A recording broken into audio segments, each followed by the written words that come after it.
छत्रपती सहकारी साखर कारखान्याची निवडणूक अंतिम टप्प्यात आहे. प्रचाराची रणधुमाळी आता संपण्याच्या मार्गावर आहे. याच परिस्थितीमध्ये जो बिगर उत्पादक गटाचा भाग समजला जातो तो तांदूळवाडी, मेडद, गोजूबावी, कटफळ, शिरसोफळ हा जो भाग आहे त्या भागामध्ये काय नेमकी परिस्थिती आहे, त्या भागातील शेतकऱ्यांना काय वाटते आपण जाणून घेतोय. माझ्यासोबत आहेत कटफळचे रहिवासी आणि उत्तम व्यावसायिक, उत्तम उद्योजक आणि उत्तम शेतकरी भारत मोकाश सर. आपण त्यांच्याशी जाणून घेणार आहोत, शेतकऱ्यांशी जाणून घेणार आहोत की नेमकं काय त्यांना वाटतं. भारतशेठ, साधारणपणे आता निवडणूक सुरू आहे. या निवडणुकीकडे तुम्ही कसं पाहताय? खरं तर ही आजची जी निवडणूक आहे ही निवडणूक जर म्हणाल तर हा राज्यातला हा पहिलाच प्रयोग आहे. हा वेगळा प्रयोग आहे जो की शेतकऱ्यांच्या ऊस उत्पादक शेतकरी आहेत त्यांच्या प्रपंचाचा हा प्रश्न आहे. हा अजितदादा, भरणे मामा आणि यांनी मनाचा मोठेपणा करून एकत्र येऊन हे जाचक बापू आणि ह्या सगळ्यांबरोबर एकत्र पॅनल करायची तयारी केली. हे सर्व सभासदांना मान्य पण आहे आणि हे आमच्याही भागातले जे आम्हाला कुसळी सभासद म्हणलं जातं किंवा साखरी सभासद म्हणलं जातं, ह्या लोकांना हे नेतृत्व मान्य आहे. कारण का आम्ही अजितदादांच्या शब्दाला मानणारी माणसं आहोत, भरणे मामांच्या विचाराला आणि त्यांच्या संबंधित असल्या कारणाने आम्ही त्यांच्याशी हे कारण जे दादा उमेदवार उभा करतात त्यांच्या पाठीमागे असणार हा भाग नेहमी.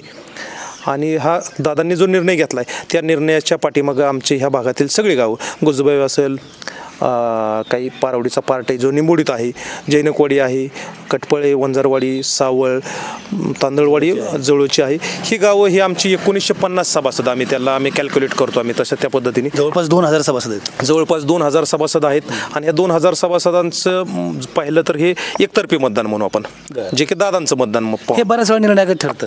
हे दादांचंच मतदान म्हणलं जातं किंवा दादांवर विचार. कारण की इतर वेळेस काय होतं, दादा प्रत्येक गोष्टीला मदत करत असतात. आता दुसरी एक गोष्ट तर तुम्हाला सांगायची म्हणलं, आम्हाला जरी कुसाळी किंवा साखरी सभासद म्हणलं जातो किंवा ते, पण आमचं असं होतं की असं आम्ही काही ऊस घालत नाही असं अजिबातच नाही.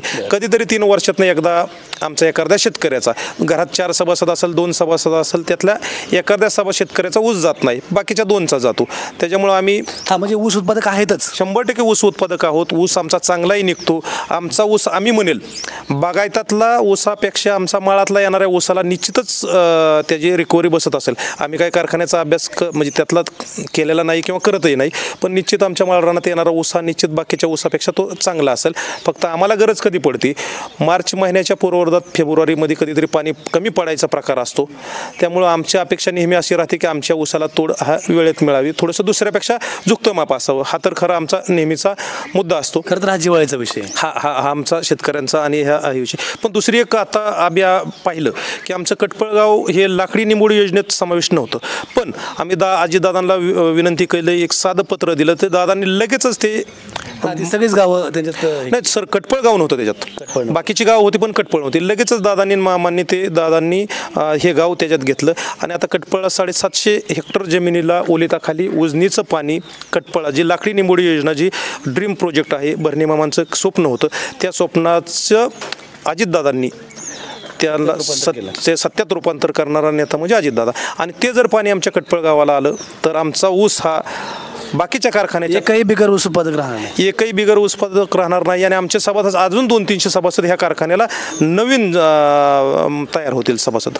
एक महत्त्वाची गोष्ट अशी मानली जाते की सभासदांना डावललं, मग इथले लोक नाराज आहेत वगैरे अशी चर्चा असते सारखी.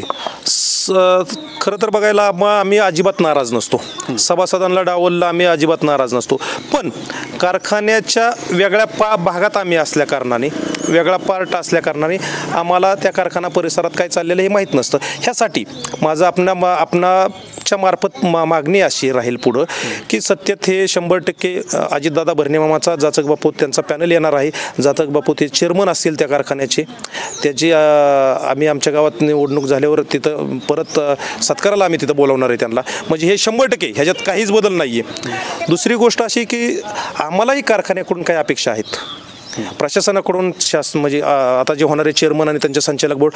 आमच्याही भागातले हे जे 7-8-10 गावं आमच्या आहे, ज्याला आम्ही 2000 सभासद म्हणतो, गुणवडी वगैरे सोडून, गड जरी गुणवडी असला, गड जरी अंतुर्णे असेल निंबोडी गावातला, तरी आमचं असं मत आहे की आमच्या प्रत्येक गावातले सभासदाच्या, जसं तुम्ही कामगाराला तिकडे घेतलं जातं म्हणजे बागायती भागातल्या सभासदांच्या मुलांना कामगार म्हणून घेतलं जातं, तसं तुमच्याही मुलांना? तसंही आमचं मत आहे की 22,000 कारखान्याचे सभासद आहेत आणि 1,000 कामगार आहेत. आमचं मत आहे की नवीन भरती प्रक्रियेत रिटायर झाल्याच्या नंतर सभासदांच्या प्रमाणात दर 22 सभासदांच्या पाठीमागं 1 कामगार असं आमच्याही भागात सुरुवात एकतरी करून पाहावी.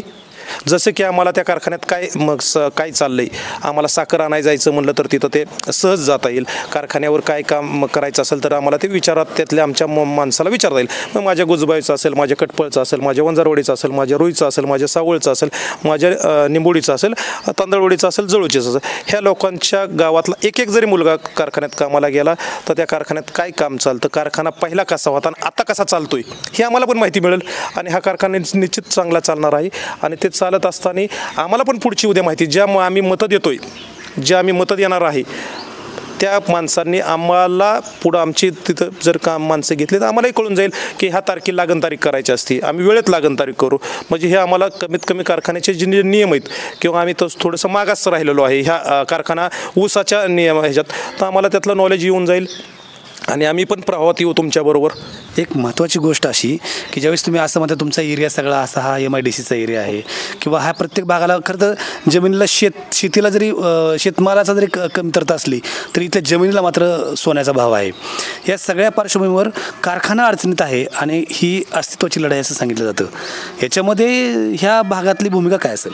सर, ह्या भागातले जे मतदान आहे 2,000, ह्या 2,000मधले 1819 मतदानच जाणार नाही आहे. चुकून जे काय पडणार आहे ज्याला कळत नाही अशी मतदानं हे विरोधी पॅनलला जाईल.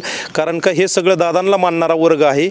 बाकीचे हे ह्या भागातली जे विचाराचे लोक आहेत ते दादा विचाराचे लोक आहेत. सगळे मतदान हे दादांच्याच मार्गदर्शनाखाली आपला पॅनलला मिळणार आहेत.